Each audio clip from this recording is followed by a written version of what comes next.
cómo el movimiento humano tiene un desarrollo interesante desde Aristóteles. Desde ahí él analizaba el movimiento humano con la participación de la marcha. Para él era importante determinar cómo el centro de gravedad se desplazaba de una forma muy extraña y que tenía desplazamiento en forma de heces. Posteriormente se definió como un movimiento de tipo sinusoidal, una expresión de una componente seno. Pero en esa época pues no tenían los recursos para analizarlo como ahora sí se tiene.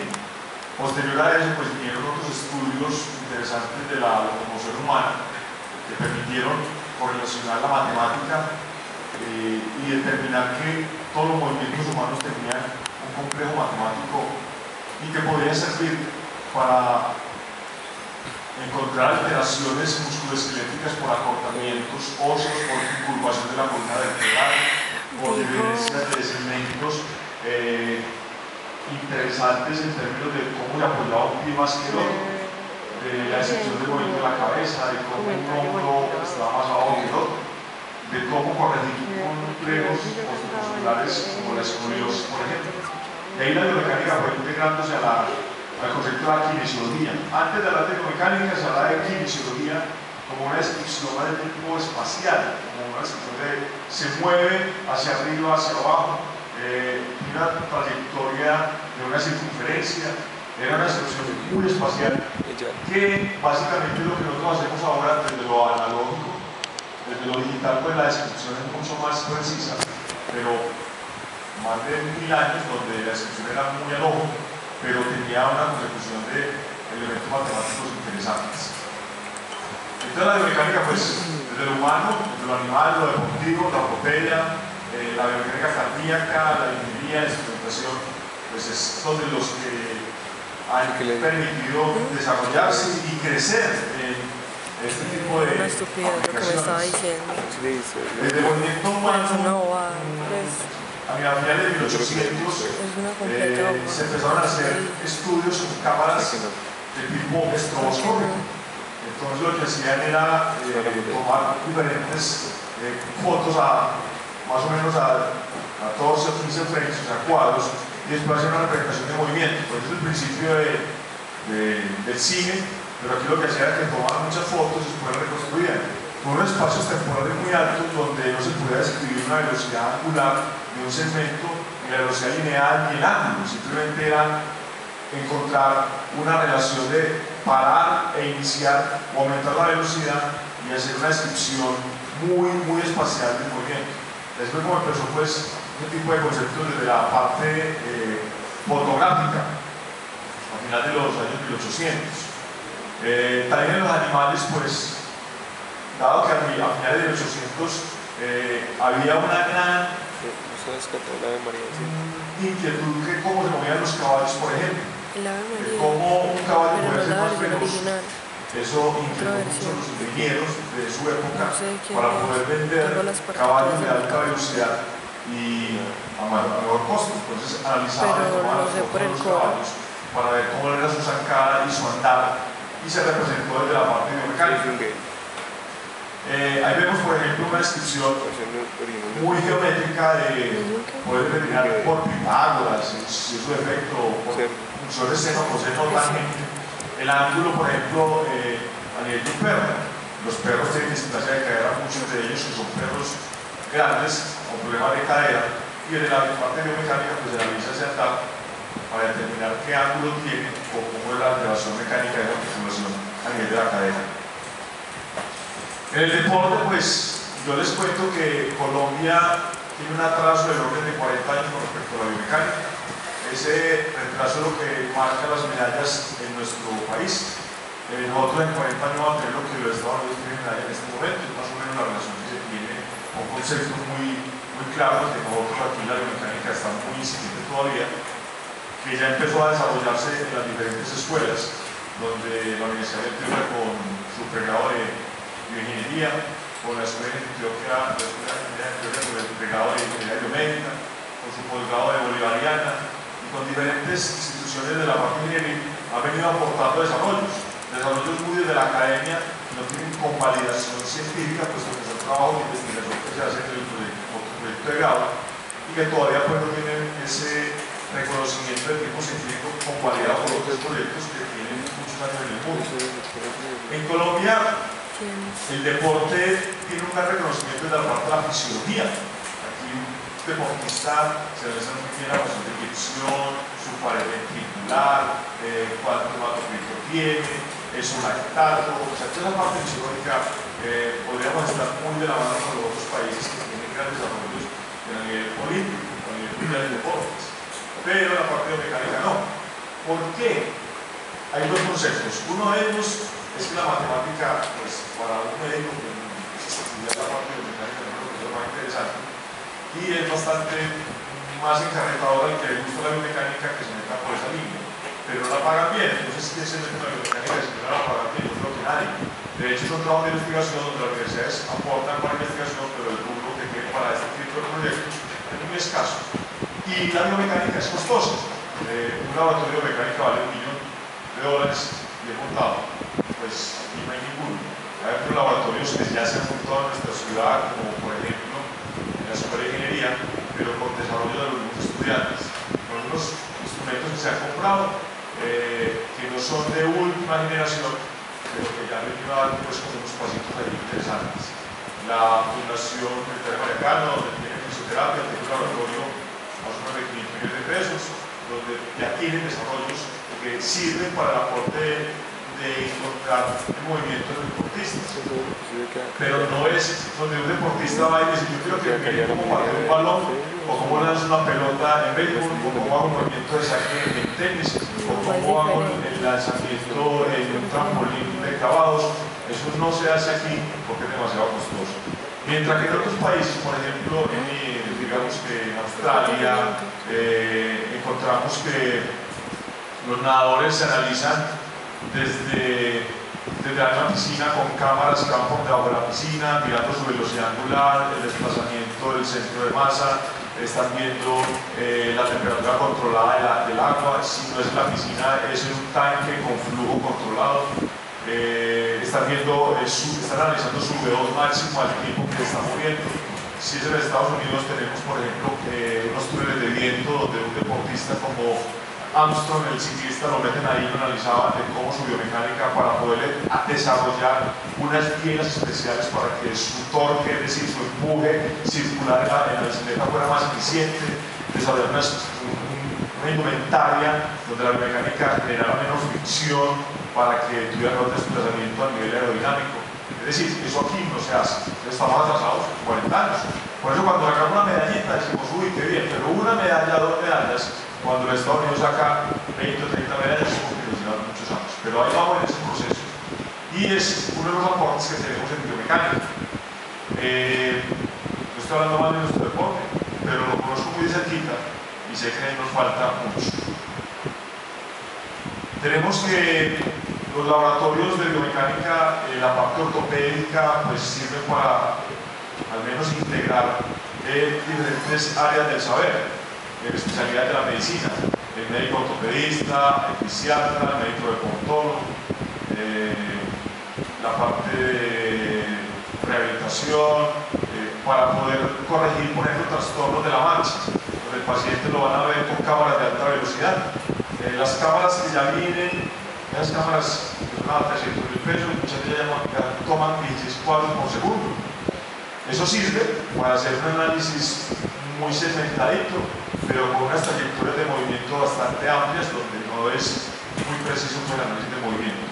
Existen cámaras de 1000 cuadros por segundo, de 2000 cuadros por segundo, plataformas de fuerza como la que se ve aquí es una plataforma de fuerza donde el video se para y se puede determinar entonces si el video tiene, cuando camina, mayor tiempo de estabilidad del pie derecho con respecto al pie izquierdo. Es una aplicación de tipo cinética. Recuerden ustedes que la cinética se encarga de analizar las fuerzas que se intervienen a nivel del sistema. Mientras que la distinción de tipo cinemática tiene que ver con desplazamientos angulares, velocidades y ángulos, básicamente lo que se analiza. Desde la parte de la odontología, pues ahí vemos un desplazamiento dentario donde la ortodoncia hace uso de la biomecánica. Trastornos temporomandibulares, donde el paciente tiene mala oclusión y resulta que el paciente casi no se ve una reubicación dentaria, le pone unas bandas elásticas que tienen todo el efecto de tipo biomecánico para hacer el desplazamiento en el tiempo. Si usted ha tenido alguna vez ese tipo de ayudas biomecánicas, le han cambiado el resorte por un zorrito, después le ponen un conejito y después sigue la resistencia que tiene esa banda elástica para que las piezas se vayan moviendo. Eso tiene toda una relación vectorial de cómo el desplazamiento por componentes de fuerza va generando una oclusión adecuada para que las personas tengan mejor masticación. Y los trastornos en el tiempo a nivel articular de la articulación temporomandibular. También tenemos que la parte de ortopedia de las prótesis han cambiado mucho. Una prótesis antes era un yunque que pesaba demasiado, se tenía que cambiar rápidamente por la liberación de nitritos, había procedimientos de prótesis, el material no era el más adecuado. Pero ya la biomecánica pues, ha aportado en ese estudio de materiales, de cómo el material se toma liviano, mejora la articulación, con un ángulo que sea lo menos evidente que tiene una prótesis. Muchos pacientes con prótesis no se dan cuenta que tienen prótesis, no pensaría que no aumenta nada, eso lo hace que cambie un poquito así con esa cojera. El aporte biomecánico es bastante interesante en prótesis de cadera y en rodilla pues sí que más, porque aquí en Colombia se cambia mucha prótesis, se pone mucha prótesis a raíz de la calidad de vida por muchos pacientes que tienen artrosis y con obesidad mórbida o con obesidad grado 2, cuando son pacientes que han tenido malos hábitos alimentarios, donde suben de peso, donde no se quedan sus rodillas, muchos de ellos con alteraciones mecánicas con una enfermedad y ya se ha aportado, pues, sin embargo estas prótesis no van a sacar, pero ya la ubicación y el material pues ha aportado para que se desarrolle. En robótica y bioingeniería pues el aporte es bastante interesante. Lograr copiar los desarrollos biomecánicos del movimiento humano no son todavía tan evidentes desde la parte visual. Por más robot que sea de 3, 4, 5 millones de dólares, todavía el movimiento es tortuoso, porque cuando los humanos nos movemos, el desempeño del movimiento se hace lo más fluido, con un mínimo gasto de energía, donde no hay tortuosidad en los movimientos articulares.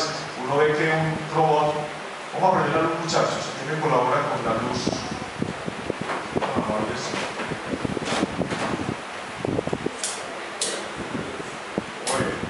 Yo creo que esta no, esta de acá, esta me la apagas por favor. Creo que sí está bien. Entonces, ha aportado mucho. El movimiento humano es bastante interesante y lo vamos a ver de cómo en la mecánica de la marcha, por ejemplo, en la mecánica de levantar un brazo, en la mecánica de flexionar el antebrazo, en la mecánica de extender la rodilla, esa relación de geometría de las articulaciones, creo que vamos a ver cómo funcionan. En un robot eso todavía no es tan preciso como un movimiento humano. Entonces, dentro del análisis biomecánico tenemos la marcha, los apoyos plantales, gestos deportivos, rehabilitación, electromiografía de superficie, electrometría, entre otros. Tenemos muchas aplicaciones. De la marcha humana se forma desde el concepto de desplazamiento del centro de gravedad lo menos posible. ¿Cómo es eso? Un ejemplo es, si me pusieran un cable por encima de mi cabeza, con un clavito aquí, y se fuera hasta el fondo, que esto fuera completamente parejito, no tuviera escalas, yo iría caminando y tocaría el cable en algunos puntos, y en otros no. O sea que escribiría, cuando doy los pasos en la marcha, toco, que no toco, haría este tipo de descripción, unas formas de mesetas. Pero encontraría también que si yo me sigo mirando, voy a encontrar que la cabeza se va hacia el lado derecho, hacia el lado izquierdo. Me podría poner otro cable desde la cadera para el lado derecho y para el lado izquierdo, que yo tuviera un espacio de 4 centímetros para que yo mirara si toco o no toco. Cuando yo camino y voy en línea recta, voy a tener unos puntos donde voy a tocar el cable del lado derecho y otro punto del lado izquierdo. Eso me está mostrando que el centro de gravedad asciende, desciende y se desplaza en un plano transversal, o sea, derecha e izquierda. En este plano que se desplaza, se presentan muchas cosas. Cuando yo tengo trastornos del calzado, por ejemplo, porque mi pie es un pie pronador, entonces mi pie va gastando hacia adentro, es muy probable que yo tenga alteraciones de la rodilla en el tiempo. Como vamos a hablar mucho del calzado, vamos a mirar de qué tipo tienen ustedes de pie para determinar si es un pie que es pronador, si es supinador, si usted gasta sus zapatos en la parte externa e interna. ¿Qué pasa con las rodillas en el tiempo? Cuando usted ve un paciente y él ve que este paciente tiene un problema de rodilla y lo manda a rehabilitación o lo manda a que el ortopedista lo vea, pero usted no se ubica en los pies, muchas alteraciones mecánicas de la rodilla son sumadas al trastorno del pie, sea un pie plano o sea un pie cabo. Si en la marcha, no lo estoy escuchando acá, yo simplemente veo un paciente cuando camina, encuentro que tiene imbalances musculares como por ejemplo la fuerza glútea, músculos que permiten que la pierna se separe y se extienda, y cuando tengo debilidad de esa masa muscular, la pelvis desciende y se va hacia un lado, llamado tren de Lemur positivo. Todos tenemos un tren de Lemur. La aplicación del tren de Lemur como término se acuña para otras necesidades, pero aquí, en la parte musculoesquelética, el tren de Lemur en cadera es un déficit que puede ser los músculos abductores de cadera. Son músculos abductores de cadera, son músculos que dan estabilidad para la pelvis, para que la pelvis no se lateralice. Cuando los músculos abductores son débiles, pues la pelvis se desplaza más hacia la derecha o hacia la izquierda, dependiendo de la posición que se tenga a la hora de la marcha. La marcha tiene dos fases, una fase que llama fase de apoyo y otra fase que llama fase de balanceo. Cada uno con unos porcentajes de tiempo. La fase de choque de pie, que es sobre los planos de despliegue, llama fase de apoyo. Es la fase donde hay propulsión, donde estamos en cadena cinética cerrada, donde el movimiento es muy descriptible, se puede percibir a la hora de tener el apoyo del pie. Eso más o menos, para que me entiendan, es cuando tengo el pie apoyado, yo puedo describir los movimientos de la rodilla y la cadera. Es decir, cuando yo voy con la rodilla extendida, yo no tengo la misma descripción. En cadena cinética cerrada, el apoyo del pie, cuando yo hago esto, el movimiento se hace a partir de un eje que está en el pie, en el cuello del pie. O sea, yo muevo de esta forma, haciendo esto desciende, asciende su punto más alto y aquí desciende. Mientras que cuando estamos en la fase de balanceo, es todo lo contrario. Esto está atrás, este es el eje, y esta fase de balanceo me hace esto. Todo lo que sea en cadenas cinéticas cerradas, los movimientos son en cadena, permiten integrar otras articulaciones. Mientras que en cadenas cinéticas abiertas no. La liberación del sistema como cadena no permite predecir el movimiento del centrífugo proximal o distal. Me hago más explícito con el término. Cuando yo estoy cerrado, si yo muevo el pie, tengo que mover la rodilla y muevo la cadera. Yo estoy moviendo aquí el pie, rodilla y cadera. Mientras que si yo voy aquí, solo estoy moviendo la cadera, muevo la rodilla y muevo el pie, como ejes articulares. Todas las cadenas cinéticas cerradas son predecibles para las otras articulaciones. Si usted en este momento apoya el pie y levanta el talón con el pie apoyado, se mueve la rodilla y se mueve la cadera, porque es una cadera cinética cerrada. Mientras que se levanta el pie y hace planta y flexión, la rodilla no está moviendo, ni la cadera tampoco está moviendo. El movimiento es el mismo, pero es en cadera cinética abierta. Esa relación de movimiento durante la fase de la marcha es bastante aplicable a determinar si un paciente tiene una cojera, un acortamiento, si es un paciente con una hemiplegia. Cabe notar que yo le puedo hablar a usted de la parte neurológica, de la parte fisiológica, de la parte cardiovascular, desde la parte de la ortopedia. Vamos a integrar todas esas ramas porque es lo que vamos a hacer de la parte semiológica.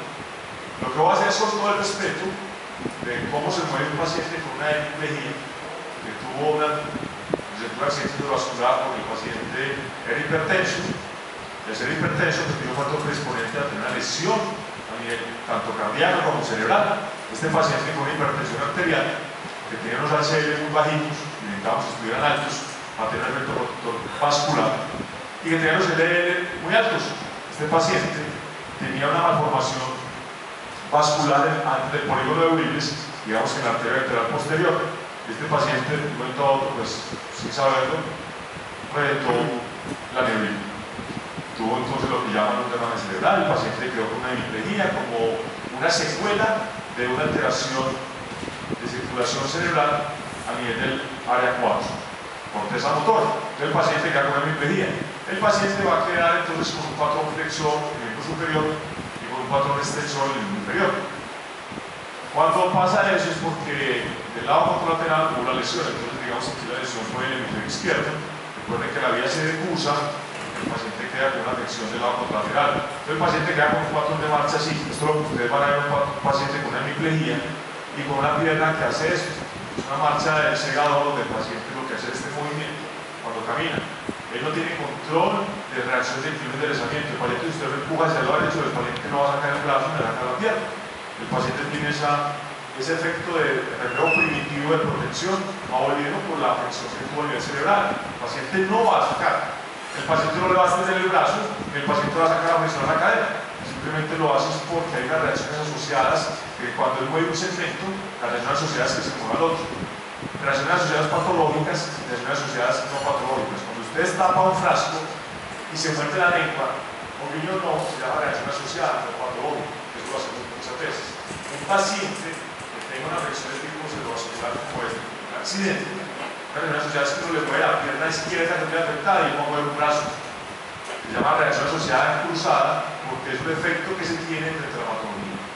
Y en la marcha, cuando uno analiza un paciente desde la parte biomecánica, va a encontrar que este paciente, cuando él camina, pues lo que hace es que saca su centro de gravedad, saca su centro hacia un lado y hace este patrón de marcha.